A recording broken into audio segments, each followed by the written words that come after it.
Live in Western Oregon, this is NBC 16 News at 5. 6 underage girls were recovered in a Portland hotel during a human trafficking investigation. Thanks for joining us for NBC 16 at 5. I'm Alan Matthews. And I'm Jacqueline Mazur. 4 of the girls are from Eugene. Eugene police say the investigation started Tuesday when they responded to a report of shots fired and a possible abduction of minors. The next day, officers responded to a related call for 2 missing or runaway teens. They were believed to be in Portland. Last night around 6 p.m., with the help from the girls' parents and Portland police, a Eugene detective found the Portland hotel room where the girls were being kept against their will. They have since been rescued by authorities.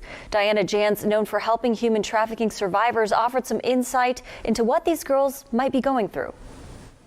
But they are underage, so I'm thinking that they'll probably go home. I'm hoping that they'll go to counseling or in some way get some help. Because even though if it's a short while, it's still like very traumatic. Like hugely. EPD's Special Investigations Unit and Portland Police are still investigating. 2 adult men were taken into custody. Police are still working to identify them. This week, Eugene City prosecutors decided not to move forward with pressing charges against protesters who disrupted customers at Elkhorn Brewery. The group was there against the owner and his group, Eugene Wake Up. The decision has angered some, but Mayor Lucy Vinnis believes she may have a solution to make progress on homeless issues. NBC 16's Stephanie Rothman spoke with her today and joins us live in the studio tonight. Now, Stephanie, how does she plan to help? Jacqueline, it sounds simple, but believe it or not, she thinks having advocates from both sides sit down with her and talk it out will help. Of course, she says it's not that easy, but it's a good first step. After the February 8th protest inside the restaurant, customers called for action. Many of the people behind this stood on chairs yelling at those eating, all to make a stand against the restaurant's recent work with Eugene Wake Up. The city has reached out to Sheehan, and they're in talks to get a meeting in place. He's looking for solutions. He doesn't want to be at war with homeless advocates. He wants to work with them. And I, as a mayor, want to help that happen. Vinnis is in the process of making the calls and setting it all up. She believes this is the best way to make a change and fast.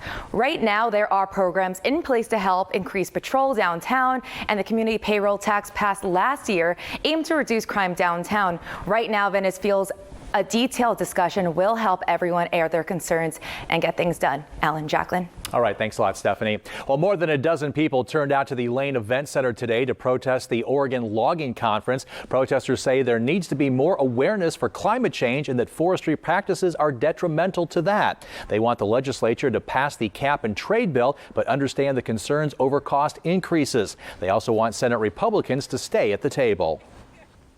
And I think that there should be dialogue. They should be sitting down and talking to one another instead of just walking out.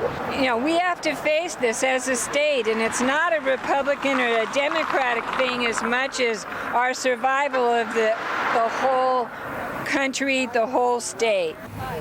Davidson adds that climate change could have broad economic impact on prices. Protesters also say there needs to be broad economic changes that are more sustainable for the environment. Commuters, listen up. Expect traffic delays and detours on the I-105 Delta Highway interchange in the coming weeks. It's part of the Oregon Department of Transportation's $18 million project to make repairs and bring I-105 bridges and ramps up to current safety standards. The first week of March, ODOT will begin construction on I-105 near Valley River Center. The ramps from southbound Delta Highway and Valley River Drive leading to downtown on I-105 will be closed until the first week of May. And we needed to pull out the bridge joints, the pieces that keep the bridge parts together. We needed to upgrade the bridge rails, those guardrails along the side, and the bridge surface itself. Beer Sadell says people should be ready for a 15 to 20-minute delay. ODOT suggests checking tripcheck.com and knowing other ways to get to and from your destination. All lanes on I-105 will be open during the Summer Olympic trials in June and will stay open through August. All alcohol must be removed from the premises of Taylor's Bar and Grill by 7 on Tuesday morning. That's according to a spokesperson for the Oregon Liquor Control Commission today.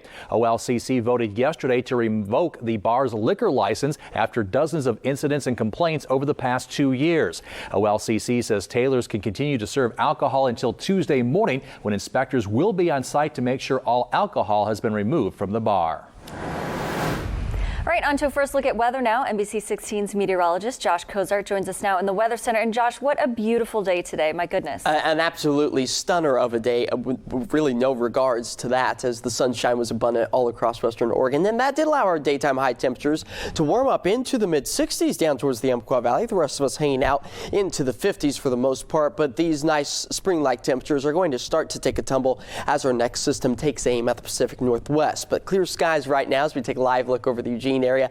Temperatures sitting comfortably in the mid-50s. And radar and satellite really shows those calm, quiet conditions. Just a few fair weather clouds pushing their way further to the east. But strong winds in front of this next system will definitely make sneaker waves an issue out towards the coast. So stay off rocks and jetties and never turn your back on the ocean, as those waves are likely to be moving much further up on the beaches. So we'll talk about that timeline of that next system taking aim at our area in my full forecast in just a few minutes. All right, sounds good, Josh. Thank you.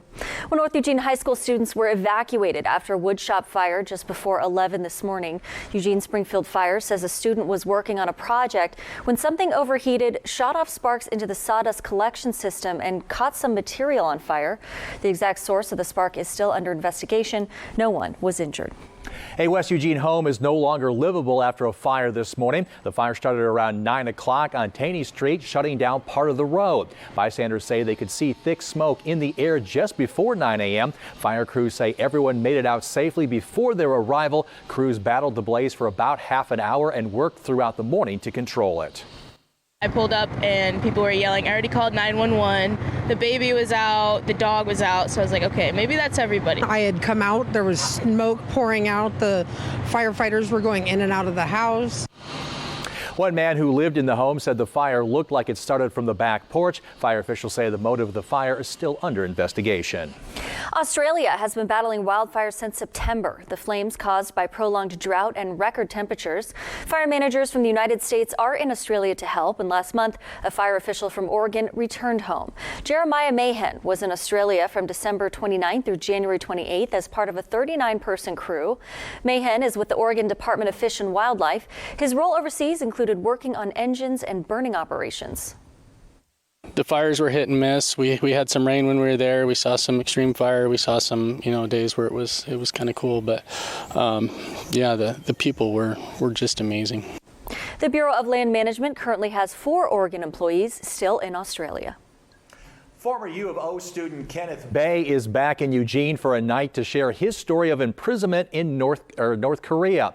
Bay was a church worker at the time and was charged with trying to overthrow the North Korean government, including accusations of setting up bases in China to topple the North Korean regime. He was sentenced to 15 years in prison in April of 2013, but was released in November of 2014. Bay is back in Eugene at the Ford Alumni Center to talk about his experiences. I'm here to let other people know as they remember me, when I was in North Korea, if they can remember the people in North Korea, and just to stand with them, and then so that in the future, in the someday, hopefully very soon, we want to see them to be free as well. Bay will be speaking to over 200 people at the Ford Alumni Center tomorrow at 3 p.m. Well, coming up next on NBC 16 at 5, the Harvey Weinstein trial continues as jurors are on deadlock on 2 counts. What rape allegation the jury asked to review again. Plus, UO researchers are developing a guide to help parents emotionally prepare their kids for school. We'll have details on their findings thus far.